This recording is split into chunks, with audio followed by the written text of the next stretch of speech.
गुड़ की चाशनी में फंसा चोर। उस राज्य का नाम माहिष्मती था। वहां की प्रजा बहुत ही सुख चैन से रहती थी, जिसका कारण था उन्हें बहुत ही अच्छे तरीके से पालने वाला महाराजा राणा प्रताप। वह अपनी सभा में समय समय पर लोगों की समस्याएं सुनते और उन्हें सुलझाते थे। उसी राज्य में एक बहुत बड़ा गज चोर रहता था, जिसका नाम था बिट्टू। रात होते ही वो बड़े बड़े रईसों के घर में सेंध लगाता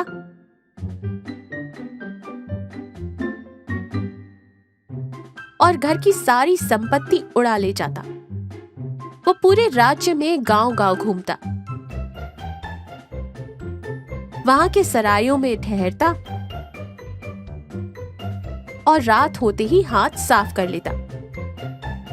एक बार एक सराय में जब बिट्टू रुका हुआ था तो उसे एक आदमी दिखाई दिया। उसे थोड़ी देर गौर से देखने के बाद बिट्टू ने सोचा, ये पक्का चोर ही होगा। मेरी चोर आंखों से कोई नहीं बच सकता कि कौन चोर है और कौन नहीं। फिर बिट्टू ने पुकारा, ए छोटे, जरा इधर तो आ। वो पास आया और बोला, क्या बात है भाई, मुझे क्यों बुलाया? बिट्टू ने उससे थोड़ी देर बात की तो उसे यकीन हो गया कि उसका अंदाजा सही था। बिट्टू ने कहा, देख छोटे, मुझे पता चल गया है कि तू चोर है। तू सोच रहा होगा कि मुझे कैसे पता चला। वो इसलिए क्योंकि मैं भी एक चोर हूँ। वो बोला, भाई मेरा नाम मुन्ना है। मैं छोटी मोटी चोरियां करता रहता हूँ, पर बड़ा चोर कैसे बनते हैं ये मुझे नहीं पता। बिट्टू ने पूछा, तूने बिट्टू चोर का नाम सुना है? वो मैं ही हूँ। भाई ये सच है या सपना? मैं तो आपका एकलव्य जैसा शिष्य हूँ भाई। मैं आपको दंडवत प्रणाम करता हूँ। क्या आप मुझे अपना चेला बना लेंगे? बिट्टू ने कहा, अगर ऐसा होना है तो पहले मुझे तेरी परीक्षा लेनी होगी। उसी से पता चलेगा कि तेरे अंदर चोरी का कितना हुनर है। मुन्ना ने कहा, बताइए भाई, क्या करना होगा? बिट्टू उसे बाहर ले गया और बोला, वो देख, उस पेड़ पर कौवे का घोंसला है। उसमें जो अंडे हैं उन्हें तू उस कौवे को पता चले बिना चुरा कर ला। मुन्ना तैयार हो गया। वो धीरे से पेड़ पर चढ़ा। कौवों को कानों कान खबर नहीं हुई और उसने अंडे निकालकर अपनी जेब में रख लिए और नीचे आ गया। जब वो बिट्टू के पास आया और अपनी जेब में देखा तो अंडे गायब थे। बिट्टू ने अपनी जेब से अंडे निकालकर उसे दिखाए और कहा, देख लिया, तूने कौवे को बिना पता चले अंडे चुराए, पर मैंने तुझे पता चले बिना तेरी जेब से अंडे चुरा लिए। मुन्ना बिट्टू की चतुराई देखकर दंग रह गया। बिट्टू ने कहा, कोई बात नहीं, तू एक हुनरमंद चोर है। तू मेरे साथ काम करेगा तो मैं तुझे चोरी के माल में हिस्सा दूंगा। भाई मुझे इससे ज्यादा और क्या चाहिए। आज से मेरे गुरु देवता सब आप ही हो। बिट्टू ने कहा, आज रात हम दोनों मिलकर राजा का खजाना लूटेंगे। तैयार रहे। आधी रात होते ही दोनों राजा के महल की दीवार फांदकर छत पर पहुंच गए। वहां छत की खिड़कियों से झांककर वे हर कमरे को देखने लगे कि खजाना कहाँ है। एक जगह उन्हें खजाना दिखाई दिया। वहां एक बड़े से ड्रम में सोने के सिक्के भरे हुए थे।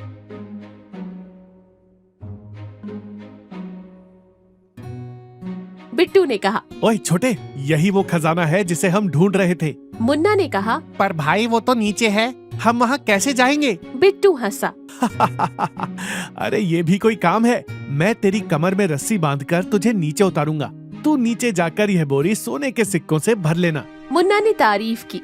वाह भाई, क्या दिमाग पाया है। बिट्टू ने मुन्ना की कमर में रस्सी बांधी और उसे खजाने में उतार दिया। मुन्ना ने पीपे के पास पहुंचते ही बोरी सोने से भर ली। फिर बिट्टू ने उसे ऊपर खींच लिया। इस तरह दोनों दीवार फांदकर अंधेरे में गायब हो गए। रोज की तरह महाराज राणा प्रताप खजाना देखने आए। वे एक एक करके संपत्तियों की जांच कर रहे थे। जब वे पीपे के पास आए और उसमें झांका तो उन्हें सिक्के कम होने का अंदाजा लगने में देर नहीं लगी। वे चिल्लाए, इसमें से सिक्के गायब हैं। इस कमरे में कौन आया था? एक सिपाही बोला, महाराज, इस कमरे में कोई नहीं आया। महाराज ने सोचा, मेरी जेल में एक बहुत पुराना और अनुभवी गज चोर बंद है। अगर मैं उससे पूछूं तो वो अपने अनुभव से बता पाएगा कि यह चोर कौन है। वह बिना देर किए जेल पहुंच गए। बूढ़े चोर ने महाराज को देखा और विनम्रता से प्रणाम किया। महाराज ने उसे सारी बात बताई और कहा, मुझे तेरे बारे में सब पता है कि तू कितना बड़ा चोर रहा है। मुझे तेरी मदद चाहिए। मेरे खजाने में चोर घुसकर सोने के सिक्के ले गया है। खजाने की दीवारों में कहीं कोई सेंध नहीं है। अगर तू अपने अनुभव से उस चोर को पकड़वा दे तो मैं न केवल तेरी सजा माफ कर दूंगा बल्कि तुझे ढेर सारा सोना भी इनाम में दूंगा। चोर बहुत खुश हुआ और बोला, सेंध तो जरूर होगी महाराज, बस आप उसे ढूंढ नहीं पाए। महाराज ने पूछा, तो अब मुझे क्या करना चाहिए? चोर ने कहा, महाराज आप खजाने में धुआं करवाइए। वह धुआं जहाँ से बाहर निकलेगा समझ जाइएगा कि सेंध वही है। महाराज ने खजाने में सिपाहियों से धुआं करवाया। धुआं धीरे धीरे ऊपर उठा और छत की एक खिड़की से बाहर निकलता दिखाई दिया। महाराज समझ गए, ओहो, तो बिना सेंध लगाए वो इस खिड़की के रास्ते नीचे आया था। महाराज फिर बूढ़े चोर के पास गए और कहा, तूने जैसा कहा वैसा ही हुआ। धुआं खिड़की से बाहर निकला। चोर बोला, महाराज वो चोर बहुत चालाक लगता है। दीवार काटने पर आवाज होती, इसलिए वो खिड़की से आया। अगर मेरा शक सही है तो वह चोरी करने फिर जरूर आएगा। महाराज ने पूछा, तो क्या मैं खिड़की बंद करवा दूं? चोर ने मना किया। ऐसा करेंगे तो वह आएगा नहीं और पकड़ा भी नहीं जाएगा।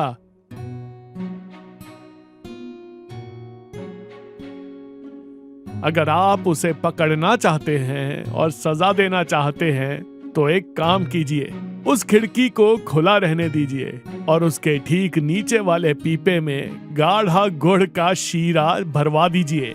चोर जैसे ही ऊपर से पीपे में उतरेगा वो उसमें चिपक जाएगा और बाहर नहीं निकल पाएगा। इस तरह वो आपके हाथ लग जाएगा। महाराज उसकी बुद्धि पर चकित रह गए और वैसा ही किया।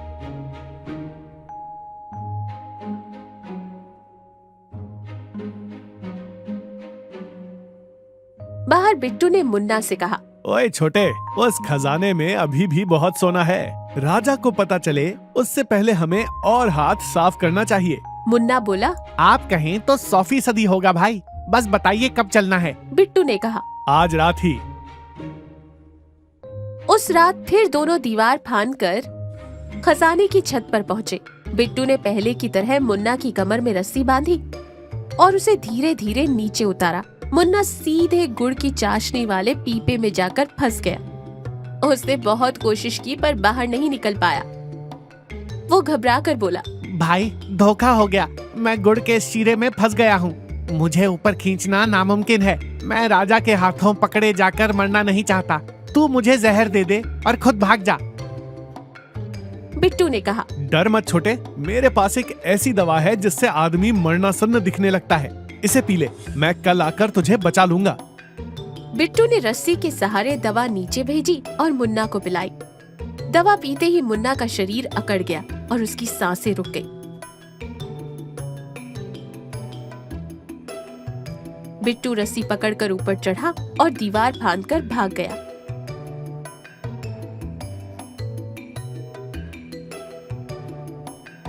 अगले दिन सिपाहियों ने मुन्ना को देखा और महाराज को खबर दी। महाराज ने पास जाकर देखा और दुखी होकर बोले, पकड़ना तो चाहते थे पर यह तो मर गया। काश यह जिंदा पकड़ा जाता।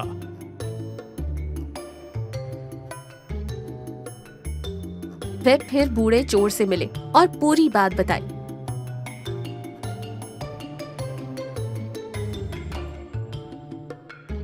बूढ़ा चोर बोला, महाराज ये चोर बहुत शातिर है। अगर ये अकेला होता तो मरता कैसे? पक्का इसके साथ कोई दूसरा भी है। वो इस लाश को लेने जरूर आएगा। आप इस लाश को नगर के द्वार पर एक कुर्सी पर बैठा दीजिए और सिपाहियों का कड़ा पहरा लगा दीजिए, तब वह जरूर पकड़ा जाएगा। महाराज के आदेश पर सिपाहियों ने वैसा ही किया। जब बिट्टू को ये पता चला तो उसने मुन्ना को बचाने की योजना बनाई। उसने एक सफेद घोड़ा और एक गाड़ी खरीदी। गाड़ी पर 4 शराब के बड़े मटके रखे और खुद एक बूढ़े का भेष बना लिया। वो गाड़ी लेकर नगर के द्वार पहुंचा।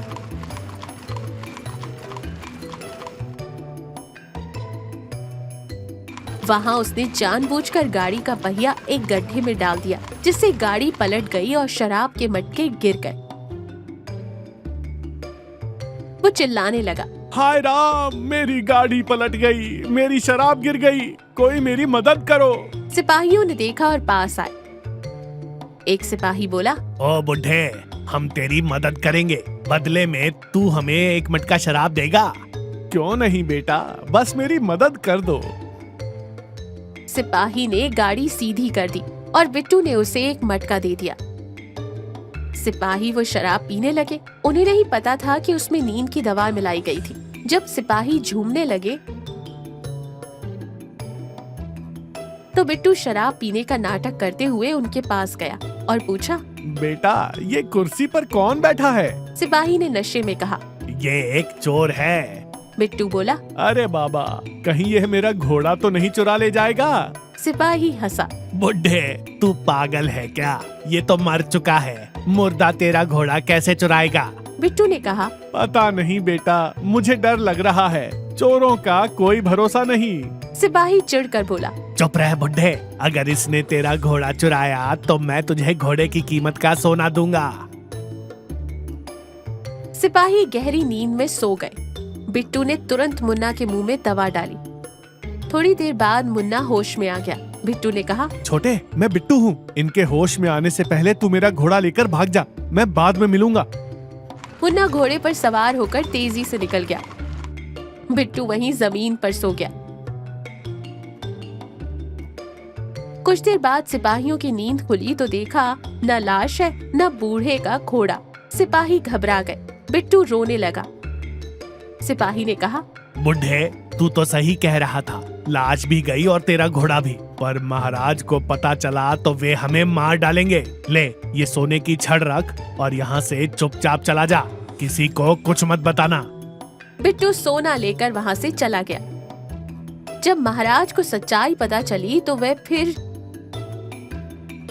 बूढ़े चोर से मिले। चोर बोला, महाराज, वह तो महाचोर निकला, अब मेरी रहाई का कोई भी रास्ता नहीं बचा।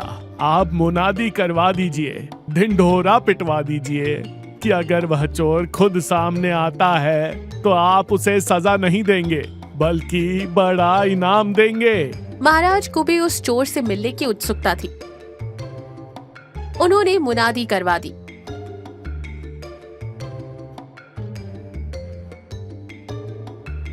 अगले दिन बिट्टू महाराज के पास आया और बोला, महाराज, मैं ही वो चोर हूँ, मैं इनाम लेने आया हूँ। सबूत क्या है कि तू ही वो चोर है? महाराज, वो देखिए, जो आदमी बैल हाँकते हुए जा रहा है, मैं उस बैल को अभी चुरा कर ला सकता हूँ। वो बैल हाँकने वाला आदमी मुन्ना ही था।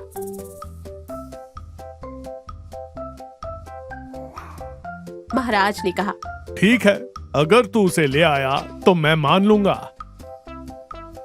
बिट्टू ने मुन्ना के पास जाकर कुछ ऐसा नाटक किया कि मुन्ना अपना सिर पीटते हुए भाग गया। महाराज हैरान रह गए। महाराज ने उसकी बुद्धिमानी और साहस देखकर उसे ढेर सारा सोना दिया। उस दिन के बाद से बिट्टू और मुन्ना ने चोरी छोड़ दी और शान की जिंदगी जीने लगे।